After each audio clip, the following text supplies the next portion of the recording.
Alhamdulillahirabbil alamin. Wassalatu wassalamu ala asrofil anbiya'i wal mursalin wa ala alihi wa ashabihi ajmain.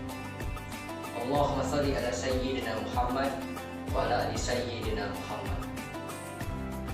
Allahumma shrah li sadri wa yassir li amri wahlul 'uqdatam min lisani yafqahu qawli. Di dalam rukun iman terbagi atas 6 perkara. Di antaranya ada iman kepada hari akhir dan ada iman kepada qada dan qadar. Yang pertama, iman kepada hari akhir. Iman kepada hari akhir memiliki pengertian secara umum dan definisi singkatnya, yaitu percaya dan meyakini sepenuh hati bahwa seluruh alam semesta serta jagat raya beserta isinya akan hancur dan makhluknya pun akan mati, dan kita harus percaya bahwa akan ada kehidupan setelah adanya kematian, yaitu alam barzakh atau alam akhirat. Secara etimologi, iman kepada hari akhir atau secara bahasa merupakan percaya dan meyakini dengan sepenuh hati bahwa seluruh alam semesta beserta isinya dan makhluk-makhluknya akan hancur dan meninggal.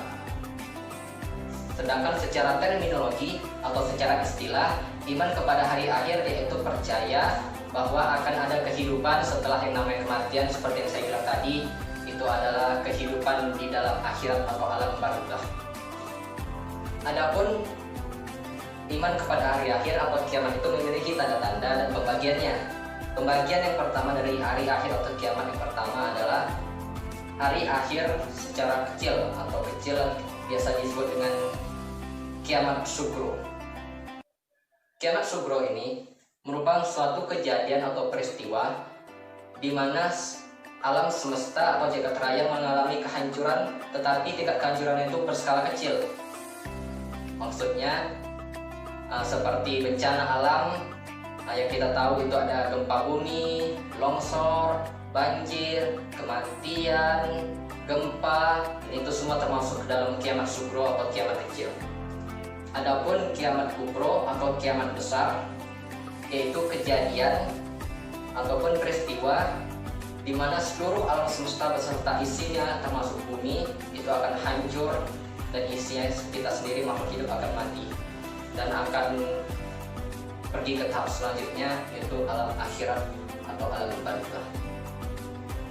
Dalam peristiwa ini kiamat kubro sudah dijelaskan di dalam Al-Quran, lebih tepatnya pada surah Al-Qari'ah yang berarti hari kiamat, pada ayat keempat dan kelima yang berbunyi A'udzubillahi minasyaitonirrajim Bismillahirrahmanirrahim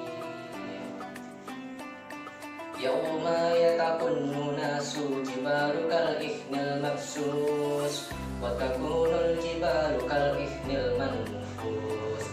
Shadaqallahul adzim.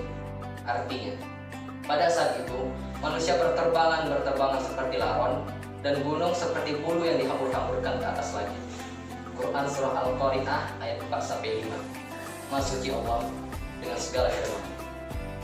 Dari ayat tersebut dan dalil tersebut, kita bisa mengambil kesimpulan bahwa peristiwa kiamat kubro atau kiamat besar itu sangat luar biasa. Sampai-sampai gunung yang beratnya itu bertonton itu seperti bulu yang dihamburkan, dan sedangkan kita seperti laron yang berterbangan. Adapun tanda-tanda dari kiamat atau hari akhir itu terbagi menjadi 2 juga. Yang pertama adalah tanda kiamat sugro atau kiamat kecil. Salah satu contoh dan tanda kiamat kubro yang pertama itu perbandingan antara laki-laki dan perempuan itu sangat jauh, di mana perempuan lebih banyak daripada laki-laki. Yang kedua, banyaknya gedung-gedung yang menjulang tinggi ke atas. Yang ketiga, diutusnya Nabi terakhir Nabi Muhammad SAW. Yang keempat, kemaksiatan telah merajalela. Yang kelima, kekafiran telah dianggap sangat biasa bagi umat Islam, tentunya umat Islam sekarang ini. Selanjutnya, yang keenam, adanya perempuan yang menyerupai laki-laki dan laki-laki yang menyerupai perempuan. Yang ketujuh, ayah yang bersentuhan badan atau berhubungan intim dengan anaknya, begitu pula sebaliknya ibu yang berhubungan intim pada anaknya, dan banyak lagi contoh-contoh dari kiamat, tanda-tanda kiamat syukro, itu semua termasuk ke dalam kiamat syukro. Adapun sebaliknya, tanda-tanda dari kiamat kubro atau kiamat besar, yang pertama, matahari terbit dari sebelah barat. Yang kedua, keluarnya Dajjal. Yang ketiga, keluarnya binatang melata seperti ular yang bisa berbicara kepada manusia. Selanjutnya, keluarnya beberapa suku, yaitu suku Ya'juj dan Ma'juj. Keluarnya mereka dari tempat persembunyian mereka. Itu termasuk ke dalam salah satu dan beberapa tanda dari kiamat kubro. Adapun hadis mengenai hari kiamat ini atau hari-hari akhir ini ada pada salah satu hadis yang sahih dari hadis Bukhari dan Muslim yang berbunyi dari Abu Hurairah radhiyallahu anhu, Rasulullah shallallahu alaihi wasallam bersabda, barang siapa yang beriman pada hari akhir dan Allah, maka hendaknya dia berkata baik atau diam. Jadi maksud dari hadis ini bahwa ucapan merupakan hal yang sangat penting dalam penentuan keimanan seseorang. Jika kita sering mengucapkan kata-kata buruk atau kata kotor, tidak sopan, maka kita akan mendapat mudaratnya dari Allah. Begitu pula sebaliknya, jika kita menggunakan kata-kata yang baik, sopan, santun, kita akan mendapatkan ridho dari Allah dan hidayah dari Allah. Selanjutnya, pembahasan kedua, kita telah menyinggung tadi soal kematian. Jadi kematian tersebut adalah takdir. Jadi apa itu takdir? Takdir menurut definisi umum dan pengertian yang secara umum merupakan ketentuan ataupun keputusan yang telah dibuat oleh Allah untuk kita, dan kita harus menjalannya sesuai dengan syariat-syariat Islam. Sedangkan secara etimologi atau menurut bahasa, takdir diambil dari bahasa Arab, yaitu takdir, dan memiliki akar dari kata takdir tersebut yaitu qadaro. Qadaro ini merupakan ukuran yang telah ditetapkan oleh sesuatu dari Allah Subhanahu wa Ta'ala. Sedangkan secara istilah atau terminologi, takdir merupakan suatu ketentuan dan keputusan yang dibuat oleh Allah sebelum zaman azali. Zaman azali itu adalah zaman sebelum diciptakannya bumi ini, Allah telah menciptakan sebuah takdir. Adapun pembagian dari takdir tersebut ada dua. Yang pertama adalah takdir mu'alaq, yang kedua adalah takdir mubram. Takdir mu'alaq merupakan takdir yang telah diciptakan oleh Allah, tetapi kita sebagai manusia memiliki peran penting dalam mengubah takdir tersebut, di mana kita memiliki ikhtiar supaya takdir tersebut bisa kita ubah. Contoh, takdir mu'alaq itu yang pertama adalah kecerdasan, di mana jika kita ingin cerdas, ingin pandai, ingin sukses, maka kita harus belajar. Kita harus belajar menuntut ilmu, mencari guru yang sesuai dengan yang sepadan dan sebagainya.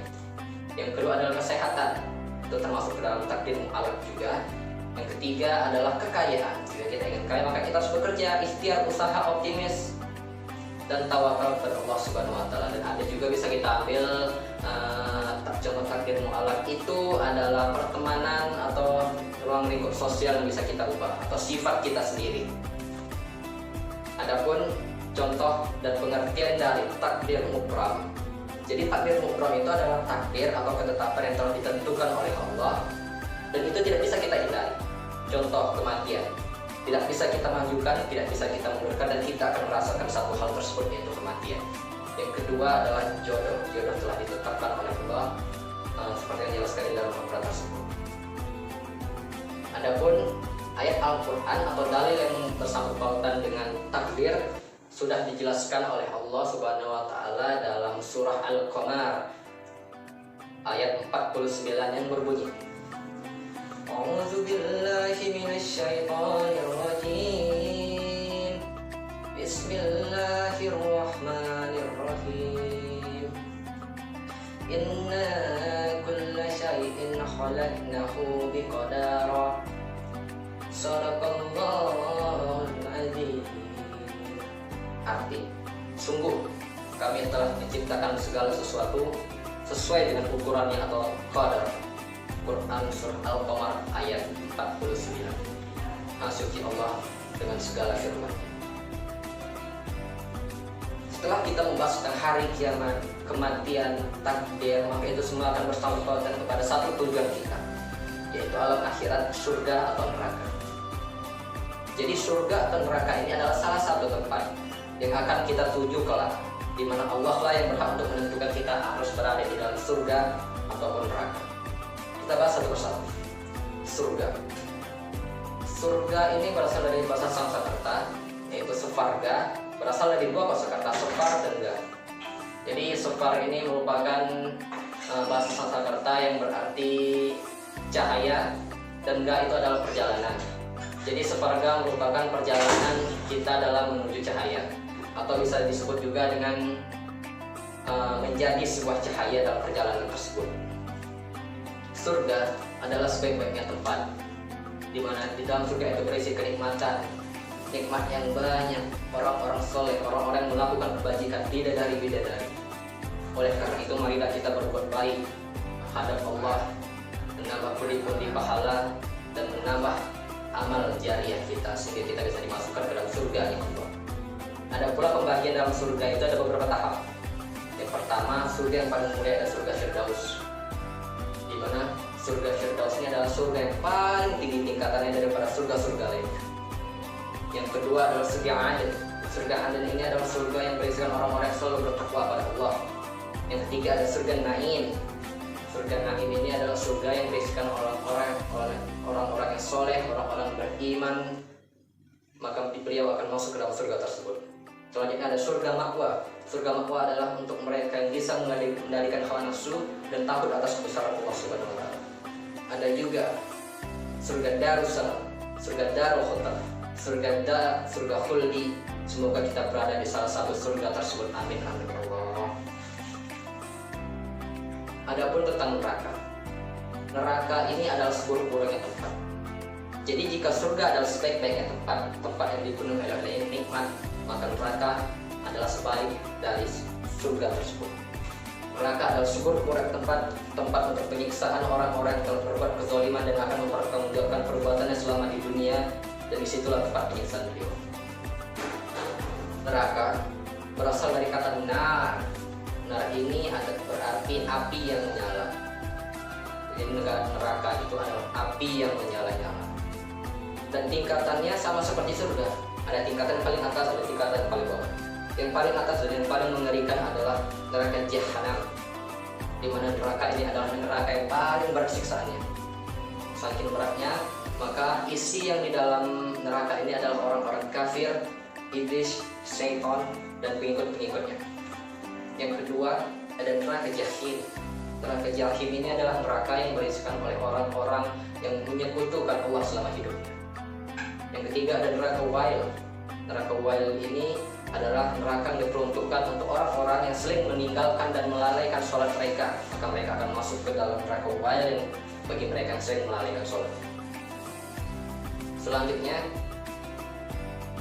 setelah neraka Jahanam, ada juga neraka Jahim, ada neraka Wail, ada neraka Hutomah, di mana neraka Hutomah ini adalah neraka yang api dari neraka tersebut dapat menghanguskan manusia, membakar seluruh manusia sampai ke ulu hatinya. Saking panasnya api tersebut. Ada juga neraka Sakor, neraka Lada, neraka Sa'ir, dan neraka Huwaiyah. Dan semoga kita tidak berada di dalam salah satu tempat yang paling buruk tersebut, tidak berada di salah satu tempat neraka tersebut, insya Allah dengan izin Allah. Adapun hadis yang mengenai tentang surga dan neraka ini diriwayatkan oleh salah satu hadis yang terpopuler, yaitu hadis Imam Muslim yang berbunyikan, Ibnu Abbas radhiyallahu anhu, Rasulullah SAW bersabda, sungguh surga itu dikelilingi oleh hal-hal yang tidak disukai oleh nafsu, dan neraka dikelilingi oleh hal-hal yang disukai oleh nafsu. Hadis riwayat. Jadi dari hadis riwayat Muslim tersebut kita dapat mengambil kesimpulan bahwa nafsu merupakan salah satu sifat yang kurang baik untuk kita pelihara. Oleh karena itu kita harus menggunakan hawa nafsu kita ini pada sesuai tempatnya dan tidak meluapkan hawa nafsu kita ke sembarang tempat. Jadi dalam kata lain kita harus bisa mengendalikan hawa nafsu kita. Jika tidak, maka kita akan berada di dalam neraka Allah. Dan jika kita berhasil mengendalikan hawa nafsu, maka kita akan berada di surga yang Allah, surga yang berisikan orang-orang yang berhasil mengendalikan hawa nafsu dan takut atas kebesaran Allah. Itu adalah salah satu hadis yang menjelaskan tentang surga dan neraka. Semoga kita berada di dalam surga yang Allah. Amin. Jadi kesimpulan saya untuk pembahasan iman kepada hari ini, bahwa kita sebagai manusia tempatnya kesalahan, tempatnya lupa, harus bisa bertakwa dan bertawakal kepada Allah. Bagaimana cara bertakwa kepada Allah? Dengan menjauhi segala larangannya, melakukan perintahnya, mengerjakan amal soleh, mengerjakan amal-amal jariah, dan mengajak orang dalam melakukan kebaikan dan kebajikan. Insya Allah kita akan mendapatkan pahala, ridho, dan hidayah dari Allah, dan insya Allah kita akan masuk ke dalam surganya Allah. Amin. Dan untuk menutup pembahasan kita pada kali ini, marilah kita bersama-sama berdoa, doa penutup majelis. Subhanakallahumma wa bihamdika, asyhadu an la ilaha illa anta, astaghfiruka wa atubu ilaik. Wassalamualaikum warahmatullahi wabarakatuh.